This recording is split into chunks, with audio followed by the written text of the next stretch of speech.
Servus Männer, it's Red Pill Germany again. I predicted it and here we have it. We will have a prolonged lockdown until at least January. That is at least what the communist governor of Thuringia, Bodo Ramelow, declared today after one of these notorious meetings between Angela Merkel and the governors of our federal states. Remember, Mr. Ramelow is so democratic that his election in the Landtag in Erfurt needed several attempts and some outside intervention in order to finally deliver the desired outcome. But you know that if you followed my videos in February. So this was now the first time that these rules were declared after the Enabling Act was decided in our parliament last week. Remember, I covered that the German parliament said we want nothing to do with that.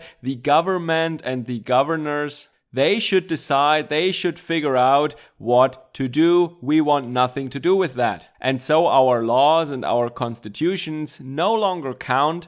And the authorities can just do whatever they want as long as they somehow justify it with something that needs to be done because it's a super grave, super dangerous situation right now. In today's video, I want to go over restrictions and the rules until the end of the year and until early January as they were declared today by our leadership. And then I want to put that a little bit into perspective in the end. But before we start, I want to thank all my subscribers and my supporters. If you like this information, if you like these presentations, like, share and subscribe. And if you want to, you can support my work via PayPal, Patreon or Subscribestar. The links are down in the description below. So the short version is that the lockdown will continue until early January, but there will be exceptions for Christmas time, of course. And the regime is doing that, of course, because they fear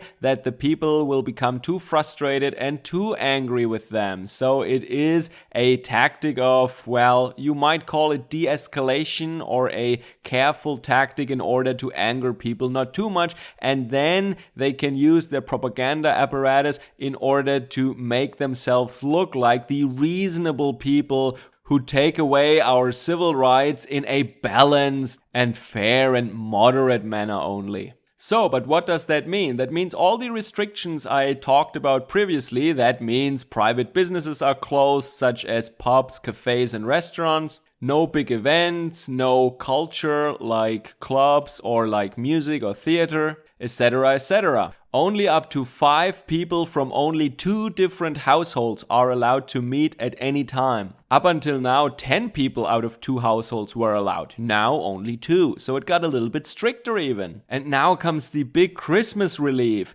Around Christmas time, that means starting from December the 23rd, up to 10 people can meet again. And that is exactly as many people as could meet until now. See what they did? They made the rules stricter and then they just went back to the November level of the restrictions for Christmas and they called it a generous exception of the rules. Isn't that absolutely insane? What is not clear yet is when the Christmas holidays will start. They are discussing now, and I think this will be decided from state to state because education is a matter that is decided at the state level in Germany. They are discussing about starting the Christmas vacations for schools earlier, and then they said when this earlier winter holiday starts, then people should self-quarantine so that we get the numbers down until Christmas, so that they allow 10 people to actually meet for a Christmas celebration. But what happens on New Year's Eve? I heard that in the Netherlands, for example, they banned fireworks, which in Central Europe is very customary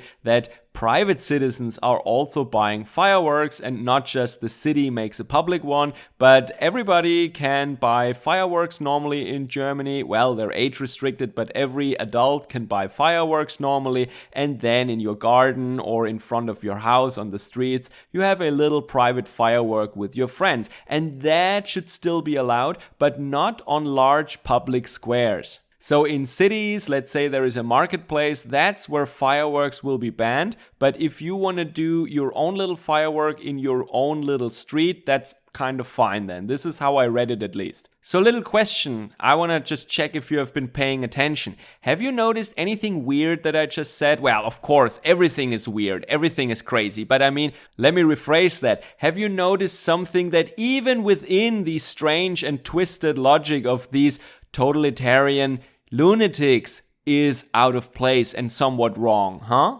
Well, the thing is that this enabling act that we had, that I mentioned earlier and that I reported on in previous videos, it says that all these measures can only be prolonged, the lockdowns and stuff, for 4 more weeks. And then there must be an assessment period where you look at the numbers and where you look at the scientific medical data and all that stuff. And then you have to decide again whether or not you stop it or you prolong it. And when we look at the calendar, we see that the 4-week period from now on would end on December the 20th, but they said until January. How does that make any sense? And it is so funny how they phrased that. They said, well, technically, according to this new Enabling Act, we can only prolong the lockdown until December 20th, so officially it's until then.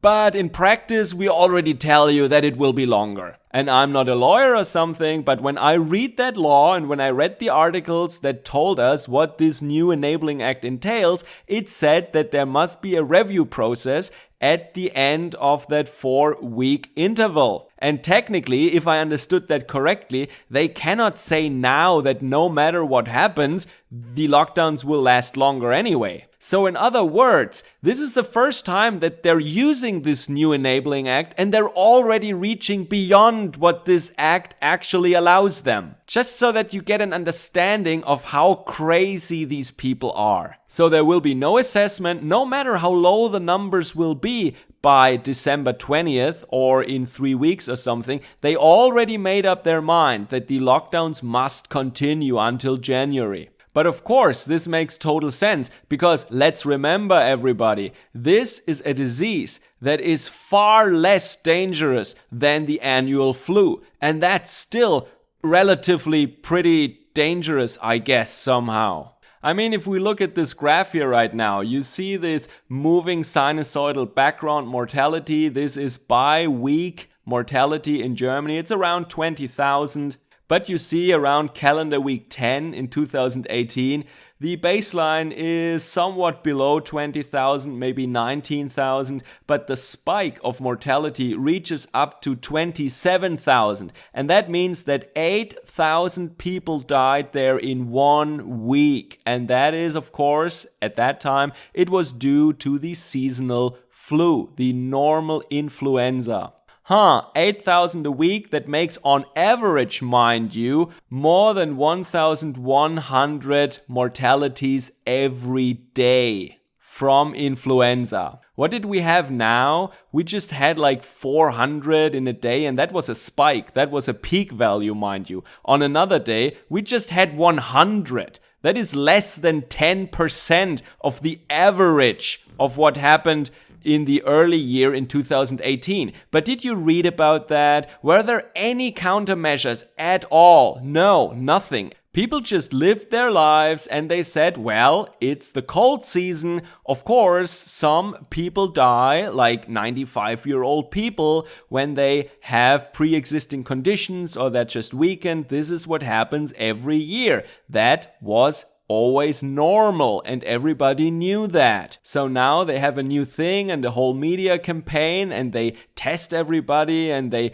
publish the numbers several times a day. And they try to intimidate and scare people that don't know anything about statistics or that don't know how to put large numbers into perspective and to form meaningful comparisons. So once again, this thing is 10 to 30% as deadly as a normal flu. And I base this on the official excess mortality data from Germany. But when you have good spin doctors, that is apparently enough to take away our rights and liberties. Well, that was easy, I guess. So I think our government is playing a very dangerous game here, and I will go into a little more detail in upcoming videos. That was my little update from Germany for today. Let me know what you think about that as always, and take care. Servus, Kameraden.